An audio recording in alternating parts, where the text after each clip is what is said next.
So today we're going to be talking about the Cimbrian War. This is a really interesting war because there's so many moments where Rome was in trouble, and this is one of the wars that really could have turned out quite awful for them, but just a few things kind of tip in their favor and go their way, and I think it's often overlooked. For the timeline of this, we're talking the Cimbris and the Teutons. They migrate from modern day Denmark around 120 BC. We don't have a perfect date for this, but within the ballpark of 120. And by 113, they are in Illyria, just outside of Illyria. The Norians there are engaged in raiding them. And Rome had a lot of these kind of pseudo alliances, their bordering partners, where they basically would call them friends of Rome, so that if they ever did something, they didn't need to come to their aid, but if they did, it would look even better on their part. But it was really just a political move so that they had all the advantages of having them as allies without any of the direct call to action. But in 113 BC, the Cimbris, who have now come down from Denmark, are raiding these lands. And so Rome basically tells them, these are friends of ours. You're going to have to cease this immediately and leave. A man by the name of Carbo is dispatched to talk with their ambassadors. And when he gets there, the ambassadors for the Cimbri are very apologetic. They keep telling them that they did not know that these were friends of Rome. If they had known that, they never would have raided them. We will absolutely stop raiding this place and we'll get out of here. But Carbo, instead of allowing them to deliver this message of peace back to the Cimbri, sends them on an elongated route back to the Cimbri's forces. And he takes a shortcut where he tries to ambush the Cimbri. Unfortunately for Carbo, the Cimbri were a very large fighting force that were incredibly ferocious and skilled. And they destroyed Carbo's forces. Carbo himself and many of the men only were allowed to escape due to a severe storm that rolled in that gave them enough cover to get away. Otherwise, they all would likely have perished at the hands of the Cimbri.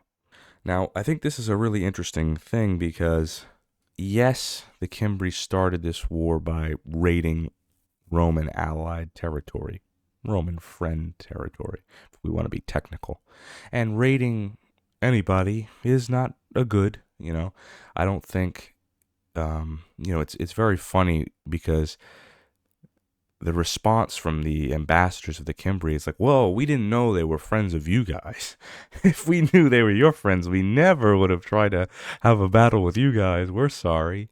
So they're certainly not good people. They were looking to pick on the smallest, easiest target, and it ended up backfiring, and they, drew the attention of the biggest superpower of the era. But this is not like the Cimbri are a justified group. I mean, they're migrating from their homeland. Obviously, there's reasons for that. Whether it be famine, other tribes, so on and so forth. Still, raiding somebody's lands, stealing from them, and killing them is not a good. So we can't. It's not like the Cimbri are these virtuous people. But when they decide, hey, we're going to accept peace and we're sorry, we'll move on, Carbo effectively starts this whole war by lying to the ambassadors and then ambushing the Cimbri. And that wouldn't be so bad if he took this advantage and, won the battle, but he gets absolutely destroyed and is only saved by the storm. So a terrible, terrible start to this war. It just sets us up for the rest of this for this war that didn't necessarily need to happen. The Cimbri, following this victory, move west into the Alps. 4 years later, they invade modern-day Provence. Now, while they're in Provence, they send word to the Roman Senate, and they say, hey, we would really like to be settled inside Rome, or inside Roman territory in Italy. And in exchange for that, we'll, fight all your battles for you. We'll be mercenaries for you. And obviously, having won the battle against Carbo, this kind of story of their ferociousness grew, seemed like a good deal for the Romans. And they felt like, hey, they know we're good warriors. We beat and routed Carbos very easily. So hopefully, and that was in an ambush where we had all the disadvantages. So, hopefully they'll just take this chance, resettle us, and we'll fight for them. Unfortunately, they did not know Rome's policy of never settling foreign entities inside. Rome obviously always was trying to Romanize people. They were never letting people come in and kind of keep that identity. The Senate outright refused the Cimbri's offer to resettle them and work as mercenaries, and they deployed Marcus Junius Silanus to stop the Cimbri's advance. Again, the Cimbri completely and totally annihilate Marcus Junius Silanus. So Silanus goes, he loses this battle to the Cimbri, and once again, the Cimbri now kind of have the ability to do whatever they want. Silanus is eventually put on trial, but he's acquitted, and they just, there was no treason or anything. He just lost the battle, which was probably expected after how well they handled Carbo and now Silanus. So that's two major victories for the Cimbri at the start of this war. And both times, instead of pressing their victory, they just keep moving west. So they started in Illyria, they moved to Provence, and now they keep moving even further west. And so 2 years later, the Battle of Bertigala happens, and Lucius Cassius Longinus, or Lucius Cassius Longinus, leads his forces against the Cimbri again. This is much more than just the Cimbri. There's a multitude of Germanic tribes here. So Longinus goes to deal with the Cimbri, and this is really a coalition of Germanic tribes, the Helvetii in general, and he is ambushed in Bergdala. 10,000 legionnaires are killed, including Longinus himself. It is a massacre again for the Cimbri. Third massive victory, and the remaining soldiers are made to walk under the yoke back to freedom.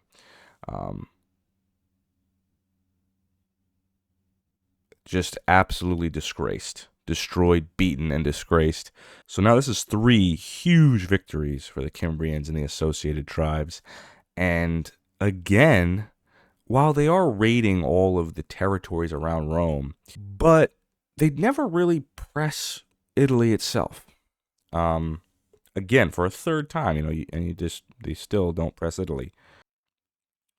So after Longinus is killed and his men are captured, a man by the name of Marcus Aurelius Scaurus, who was a deputy, is kind of trying to be coerced by the Cimbrians into leading them through the Alps to fight, and get into Italy. And he refuses. And they keep saying, you're going to be killed if you don't do this. And Scaurus very, nobly kind of says, well, I will accept my death like my men that have died here. It would make no sense for my army to have perished and my men to have perished and me to live, especially to commit treason. Let's give it up for Scaurus for nobly going to his death instead of helping the enemy. But their king, Borix, is responsible for killing Scaurus. So here we are, we've had all the defeats from Carbo to Silanus, Longinus, all defeated brutally.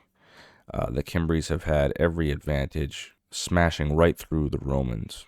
In 105, Rome elects Malleus as consul and Capio as his junior, and they head to Ahuzio. Capio, kind of, this is the same Capio from the Lusitanian War, who you should remember I was very critical of for reigniting a war and trying to, and not just trying, but having Horatius assassinated, all essentially for his political gain. No other, massive changes were done in that war territorially. And the outcome of the beginning and the end was the same. The only difference is that he had a man assassinated. Why? Just to further his political career.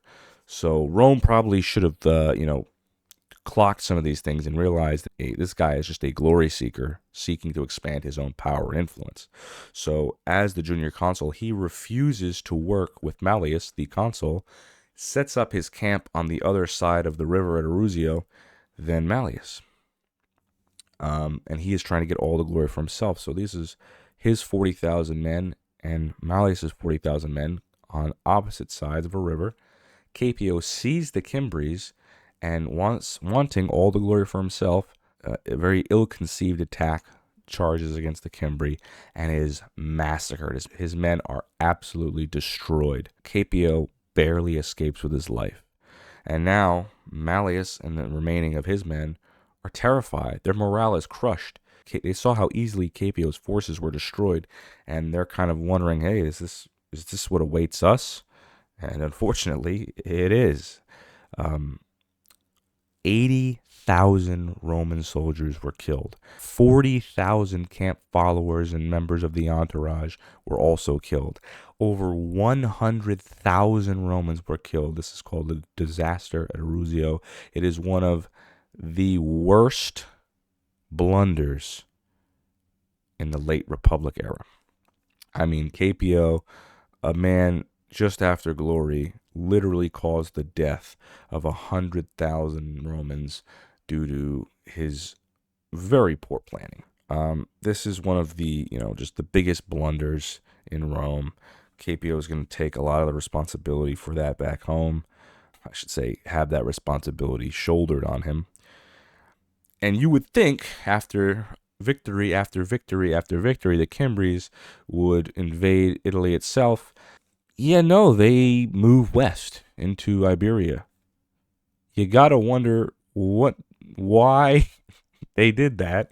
After so many huge successes against Rome, they still push west further. So remember, they started in Illyria and crossed the Alps and ended up in Gaul, France, and now they're going into Iberia. And in Iberia, this is where the Cimbri actually faced their first loss. A coalition of Celtiberians defeat them. And this is what I'm saying, why this is such an interesting war, because if they really pressed the issue against Rome, what was Rome going to do? So instead, they kind of luck out that they head to Iberia. And not only did they, this gives Rome time to build up their army, they get crushed by the Celtiberians.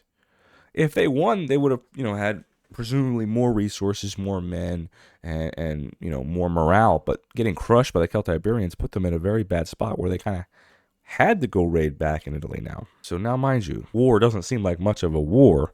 It's the Cimbris just stomping the Romans every chance they get.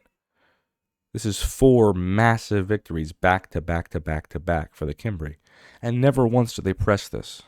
So Rome is terrified. They see how vicious the Cimbri are, and they see how successful they are in combat. And you have to think that a lot of the senators were probably going, maybe we should have accepted that offer for peace and used these guys as mercenaries, And there was a lot of fear going on in Rome. We have to look at the failures of the men. Carbo, Silanus, Longinus, Caepio, and Malleus. These men failed Rome.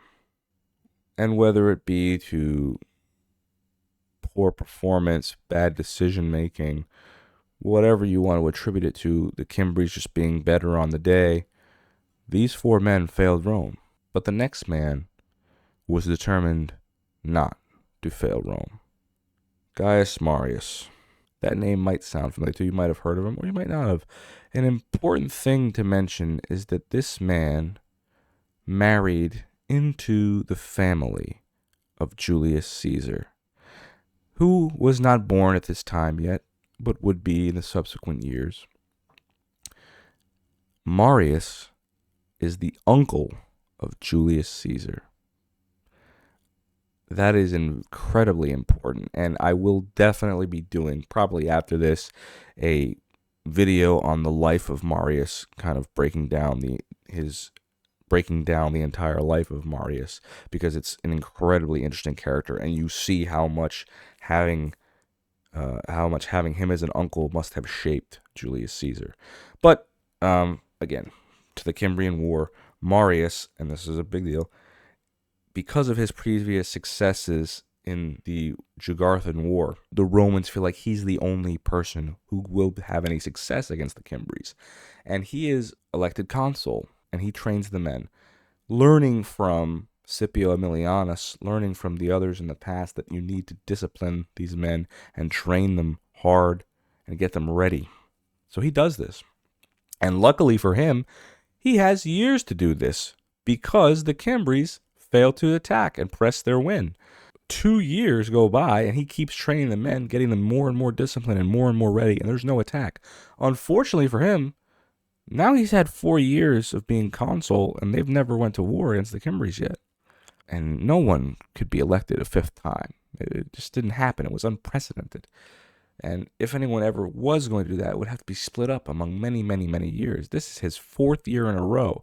So while Marius, is pretty much seen as the best commander we have and the person for the job, well, he's had his chance as consul, and the Cimbris never came back to Italy, never pressed the issue, so it's probably time to move on. Well, not Marius, friends. Marius was not ready to relinquish power, and his friends in the Senate made sure that Marius was elected an unprecedented 5th year in a row as consul of Rome. Using all this time, he built up the army and built the strategy he needed to fight against the Cimbris. From the defeat at Aruzio in 105, now in 102, Marius is ready. He shadows them, goes up to Aquae Sextia, which there the men see the Cimbris and they want to fight. And they keep urging Marius, let's get them. And Marius says, no. Everybody relax. Relax. We'll get them when I say. Wait for my signal. But the men, they're getting increasingly agitated. And they're thirsty. And there's a stream right in front of them. But Marius orders the men, do not go to that stream. Do not collect that water. But the servants, the entourage members of the camp, they don't care. They're thirsty. They're afraid they're going to die of dehydration. And they go to the river. But then the Cimbris march out, seeing them in the river.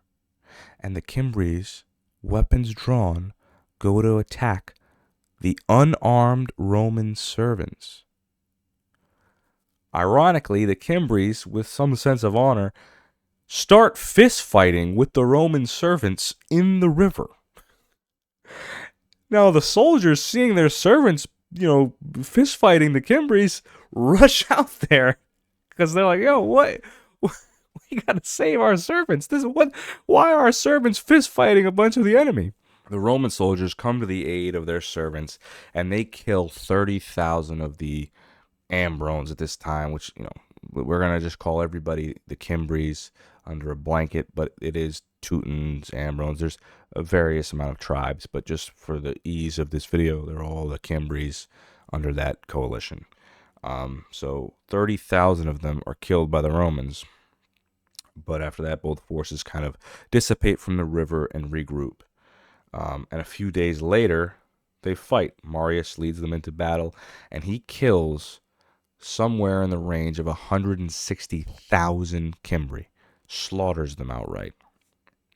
A massive victory for Rome, the first victory in this war. Marius, kind of unprecedented consulship with a massive victory at Aquae Sextia. 160,000 Cimbri slaughtered. The people are now really believe, hey, this is the guy. I mean, everyone else has failed. He just gave us a massive victory. This is the dude. But in the meantime, he is trying to go back and get that consulship. So Catullus was tasked with stopping any further advance of the Cimbri through the Alps. But Catullus, kind of seeing that if he splits up his men along all the passages of the Alps, it's going to be easy for this massive force of Cimbri to just kind of roll through them. So he just moves his men inside the Alps. Then he sees the force of Cimbri, and he sees how massive they are. And the men turn and run.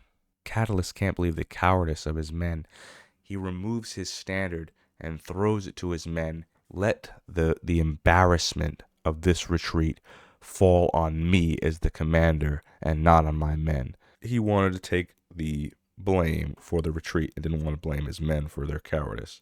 Marius in Rome was awarded a triumph. He had been previously awarded a triumph. I just want to mention this so you can kind of see the parallels with Caesar, or where Caesar could have drawn influence from him. He wouldn't have been alive for this event that I'm about to say, but he would have heard about it. Marius, on his triumph over Jugurtha, wore his triumphal robes into the Senate, which was a big no-no. Okay, and he did that. He just walked in there. Now he does go and change before coming back to address the Senate, but I think what you see in Marius, and you see again later him becoming a consul for a fifth year in a row. It's kind of this disrespect for the Senate and upperclassmen. And that's what makes him so popular among the soldiers and among the common people, which, somebody else would emulate later. Anyway, back to the war at hand. So, Marius is awarded another triumph for his victory over the Cimbri. But knowing that Catullus needs some assistance, he turns down the triumph. And he rides out again to go fight the Cimbri. Their King Borix, he actually meets with Marius, and they have a meeting, and Marius asks him, like, what's going on? What are you guys doing here? You really want to fight? And the Cimbri tell him, well, we're waiting to regroup with our brethren. So this was the Ambrones, again, these tribes trying to reconnect. These were the Ambrones and Teutons who had already been slaughtered by Marius, but the Cimbri did not know this at the time. So Marius just laughs in the king's face, and he says, and I quote, "Don't trouble yourself with your brethren. They have land, and they will have it forever." That's cold, man. That's a cold, cold quote. So Borix is completely outraged upon hearing this, and he doesn't want to believe it. And he tells them that Marius, has to pay for this crime. They will fight Marius. Marius, again, this dude had ice in his veins, and he says, "It would not be right for you to leave these lands without first embracing your brethren." Oh, man, that's amazing. That's, Marius, no fear, and he's just like, "Oh, I slaughtered them, and I'm gonna slaughter you. Don't worry. Oh, you want land? We're gonna give it to you permanently. You can rest there forever." That is, you gotta respect that in the face of an enemy that had defeated Rome 4 times in massive victories that were never close. For Marius to have that success and that win and just be riding high off that, like, oh yeah, watch what I'm about to do to you too. Borix, so again, absolutely furious with this, demands Marius pick a place and a time for them to fight. Marius kind of scoffs, and he's like, Rome would never allow an enemy to dictate any terms of war to us. But in this, I'm going to make an exception for you. And, was that because he respected them and their victories? Was that because I choose that Marius kind of had a little bit of respect for these guys based on their victories over Rome and granted them this request. But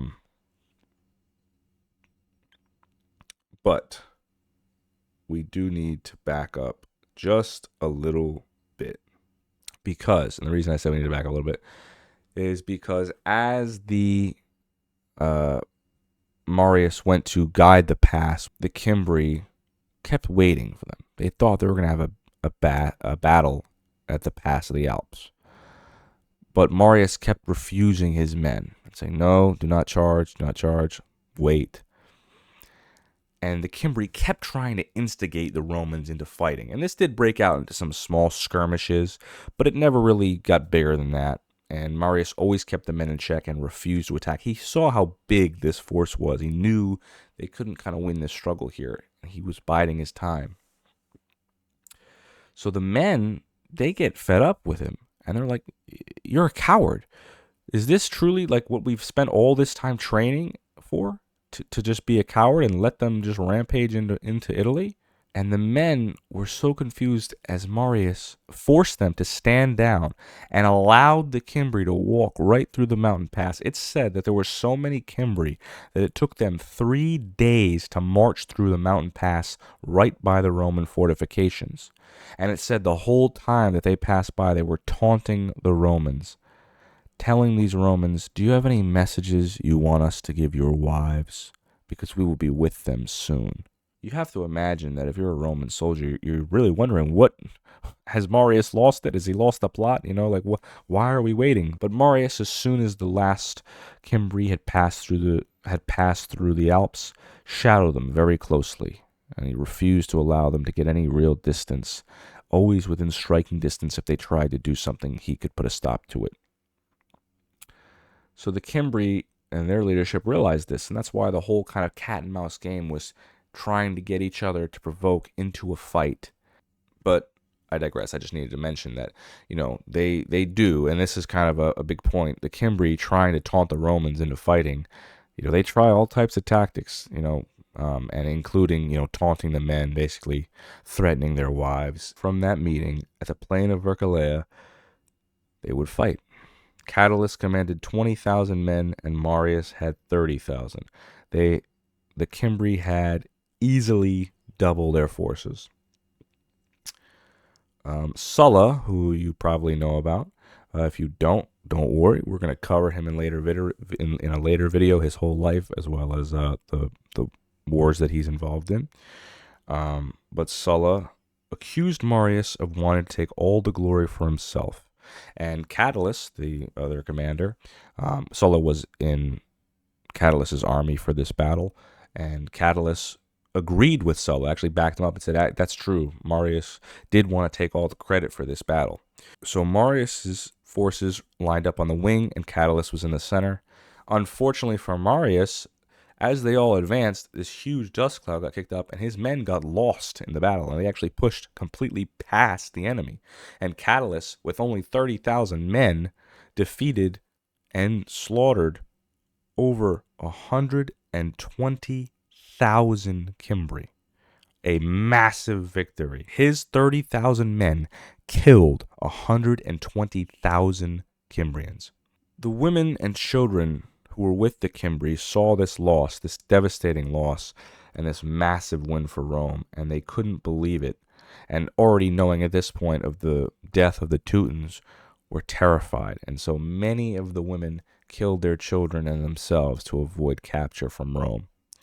Catullus speaks on, how uncomfortable it made him to ride over there and see the women killing their children and themselves, and all the terrible ways in which they did it. And it seemed to have left a pretty bad impression or scar on Catullus. But I digress. In Rome, Marius was given all the credit for this. The Senate was willing to give him all the credit. He was the consul after all. It was, his plans and everything. So he was going to receive all the credit. But Catullus's men were furious, and they wanted Catullus to receive the credit. Marius, perhaps in a political move, perhaps because he thought it was the right thing to do, is awarded two triumphs, and actually splits it with Catullus. This is where I have to bring this up. I kind of have an issue with Catullus. Obviously he did a great job. He didn't want to besmirch his men, so he gave them the standard. He did a lot of good things. That victory is at Vercellae is one of the most impressive ones ever. It's an incredible victory. Yeah, I mean, he is a good leader of men. Catullus to me seems like a good leader and a good guy. But what I don't get is this, he gets kind of roped into Sulla. And for those of you that don't know, Sulla and Marius, which I'm going to cover this, the next video is going to be the life of Marius.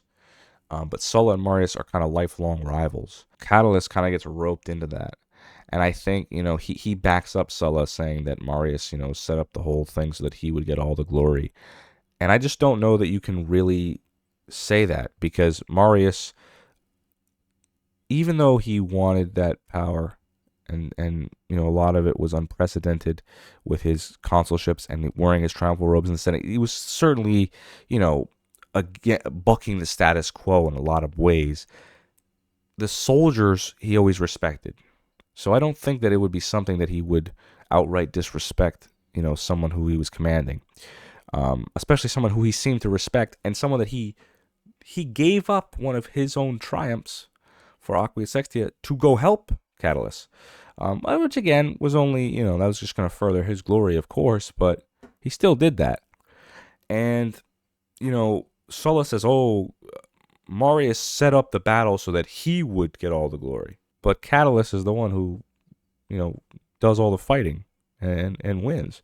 So, and I'm not saying, that he didn't set him up in the way that he would be, the one responsible for the victory. But at the end of the day, who organized the troops? If you know what I'm saying, Marius put him there. So yeah, it's still kind of Marius's credit, even if Catullus won.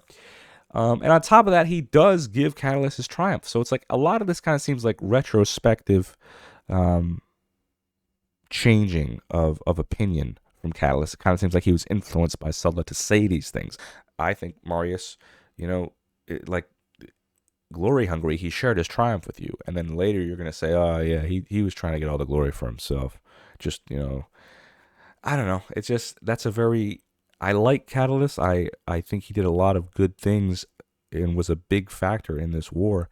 But yeah, I don't know. It's just, that whole thing is kind of odd to me. I don't like that. I don't like the going against Marius, or the slander of Marius, I should say. And, Marius is no saint, but yeah, in this instance, something I wanted to mention. This is the end of the Cimbrian War. That's 2 back-to-back victories for Marius, with both of them over 100,000 killed, and likely upwards of 400,000 total dead Cimbris.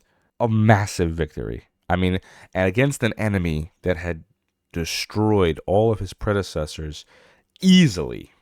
And he goes out there with much inferior numbers and wins these massive battles. It's one of the most impressive things, and it just doesn't get enough love or attention. That was a force that was destroying Rome, leading to immense border crises at this time. And yeah, he just shuts it down. So you got to really factor that in. And this is like a huge deal for Marius. And it kind of shows that they were right in electing him as consul for the 5th time. That is the end. So just to recap everything for you guys as quickly and concisely, the Cimbri raid the Norians in Illyria. Rome goes to their defense and says, hey, you can't raid them. They're our friend. The Cimbri say, okay, sorry, we didn't know they were your friend. We'll back up. Carbo just ignores that, goes to fight them, gets absolutely destroyed and routed, saved by a thunderstorm. Then the Cimbri ask Rome to settle them, and they'll be mercenaries for them. The Senate outright refuses, sends Silanus over. He gets, again, routed, beaten badly. And then Longinus is dispatched, ambushed in Bergdala. 10,000 Romans killed. He himself is killed. The deputy Scaurus refuses to lead the Cimbri into Rome. After that, Capio, one of my least favorite people, and Malleus go to fight and stop them. They have the disaster of Aruzio, which is over 100,000 Romans killed. The Cimbrians, for an inexplicable reason, just keep moving west and west and west until they go to Iberia after all these victories. In Iberia, they are stopped by a coalition of Celt-Iberians. They go back to Rome, where Marius defeats them at Aquia Sextia, kills 150,000, we'll call it. And then again, Catullus and Marius, with a much smaller force, less than half of the men that the Cimbri have, defeat them at the Battle of Vercellae, thus ending the Cimbrian War with a victory for Rome. That is the brief recap of the war. Anyway, that is the Cimbrian War, and we're going to move on to the tier list right now. Yeah, we're going to start with Rome. The war started in treachery, right, with Carbo basically lying about giving peace to the ambassadors, sending them a different way, and ambushing the Cimbrian force that was waiting for the response from the ambassadors. So that I'm not going to put on Rome itself. Um, at the end of the day, really, the Cimbrians are an invading force that's raiding a bunch of bordering neighbors, and Rome goes to interfere. Obviously, Carbo, that was just a disastrous blunder, but in general, the Romans are just in trying to fight against the Cimbrians, who are raiding their bordering territories, causing instability all along, and will cause instability all along the border of Rome. But I think in general, this war was a just war, and defending these foreign invaders. And again, then you could say, well, the Cimbrians, after beating Carbo, do ask the Romans for peace and to be settled. But this was again something that was very much like this was unheard of in Rome. They refused to settle foreign tribes or entities inside of Roman territory without Romanizing them. So this was just kind of a, a complete impossibility for them. It was just against everything they believed in, and they weren't going to allow this massive military force to settle inside. Again, they also you'd have to be settled without weaponry. So everything, it went against all of their principles, and it was something they really could not accept. And the Cimbrians, again, for just raiding a bunch of smaller people, I'm going to call you unjust. And then I'm definitely going to call you unjust because when you find out, the big brother of these guys is coming to help, you go, oh, just kidding. We didn't want war. So it seems to me that the Cimbrians were trying to prey on the weak, which I think is unjust. Carbo, easily unjust. The thing with Carbo that I did not mention is he was put on trial, and he actually, due to the shame of his loss and failure and treachery, he kills himself. So, I mean, number one, killing yourself isn't a good thing either. So, the guy just blanket unjust, but he understood that he did something wrong, and wanted to repent for it in some way. Probably didn't choose the best way, but, yeah, so to effectively spark this war on a group of people that could have been, peacefully resigned. Longinus, I mean, just, trying to defend Roman interest, just. Just a very unfortunate. What happened to him was ambushed, 10,000 legionnaires killed. There really wasn't much he could have done. I mean, just massively outnumbered and ambushed. He got killed for Rome. When it comes to Malleus and putting them all blanket as just, Longinus is going to kind of reflect that. Like, these are just guys who are, none of them did really any acts of treachery. They just lost their battles. I believe Silenus was put on trial for,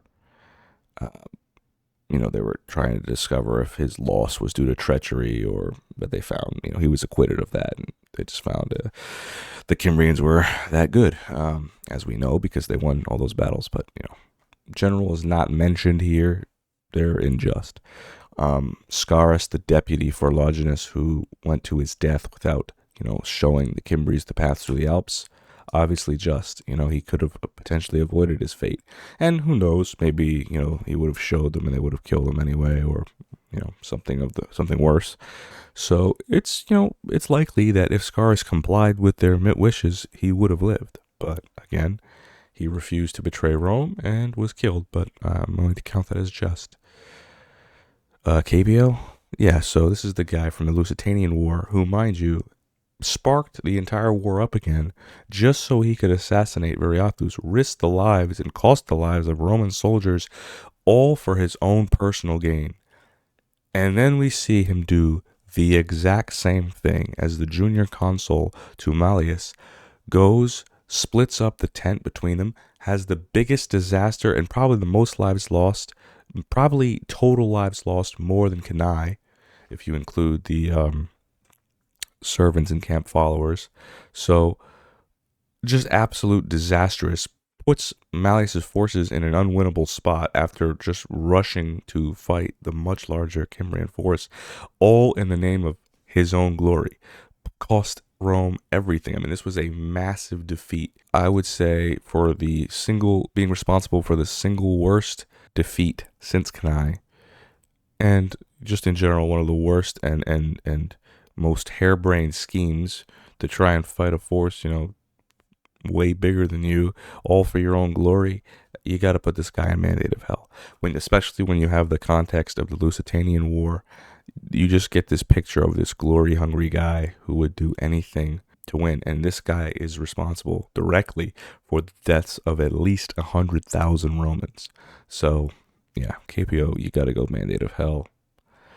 Just absolutely terrible guy. Catalyst, I really don't like how he turns on Marius. But again, I'm not going to hold that because that's a later thing, and that is large in part due to the politics of Sulla and Marius. So I'm not going to, judge Catalyst on that, at least for here. All of his actions in this war are incredibly just, just tries to keep the men's morale high, keeps, and will take the punishment for his men's retreat. Even though he ordered them not to, he would make sure that the men were not punished, which obviously made him incredibly likable within his troops. And then furthermore, winning the battle at Vercellea, that was huge. Obviously, Marius gives him credit. Obviously, we have the dispute there, whatever. Catalyst with a force of 30,000 guys. And yeah, he had Marius on the wing. And I'm sure there was a slight engagement from them after the fact. But the reality is that Catalyst's 30,000 men beat over 100,000 Cimbri. Absolutely sensational victory. So you got to put Catalyst in just. All of his actions in the war very well done, and he's the guy responsible for slowing their progress through the Alps and just kind of shadowing them while Marius is out, getting elected again. And Marius, this is going to be interesting. This is going to be the first ever Mandate of Heaven. Now, I'm only giving him this. Mandate of Heaven is supposed to be, reserved for somebody who shows total moral supremacy. And Marius doesn't really display that, especially throughout his whole life. But for the Cimbrian War, I mean, so many things had to go right for this guy. Mind you, the Romans are coming off of 4 disastrous battles where they were just beaten horrifically by the Cimbri. His first foray, which starts by accident with servants in a river, absolutely demolishes the Cimbri. And both of these victories with a much smaller force. And even though it was Catalyst's men who won Vercellea, the second and final battle, all of this was Marius's plans. And think about all the things that had to go right. So Marius had to be elected consul an unprecedented 5th time. Marius trained all the men for 2 years, instilled discipline in the ranks, got them ready for war. Throughout all the time and the 4 victories of the Cimbris, they never invaded into Rome before this point. They actually invade into Hispania and lose to the Celtiberians. So many things had to go right for this guy. Then, his whole force gets kicked up in a cloud of dust. So half of his men, well, a little less than half, they had 50,000, but his 20,000 men completely lost in the final battle at Vercellea for the ownership of Rome. And what happens? Catalyst's 30,000 men beat over 100,000 Cimbri. It's just so much had to go right for this guy, for them to win this war. It's unbelievable. So I'm giving him Mandate of Heaven because it's just everything was on his side. He had some divine, energy radiating because it's just unbelievable all the stuff that he was able to deal with and survive and overcome. So for that reason, I'm giving Marius the Mandate of Heaven when it comes to the Cimbrian War. And Borix, I'm going to put him in Watch It Play because, again, one man, this was a massive amount of competing Germanic kings. I'm not going to throw all of the actions of the Cimbrians on him. The only reason I'm kind of giving him Watch It Play is because he was the leader for the battle or the disaster at Arusio, which was, a huge win for the Cimbrians, their biggest win in the war. I kind of, I'm not going to judge him for not pressing the issue after his 4 victories. All in all, you're on the border of unjust. You're doing a lot of raiding and bad things, but again, this is a conglomerate of Germanic tribes, so I'm not going to put it all on him, which is why he's getting Watch It Play It, because we don't know the exact influence and decision making of all of these kings. So for that reason, I'm gonna put it and Watch It Play It. But yeah, I'm happy with this tier list. I think Carbo and Capio are the worst of the Romans. I think everyone else, kind of in the Roman sphere in this war is justified. Marius, like, what luck to go against this drastically larger force and win these heroic victories. Yeah, and yeah, I'm happy with this list. I think everyone is kind of where they belong. Yeah. Well, that being said, thank you guys so much for watching. I hope you guys learned something. I hope you enjoyed the video.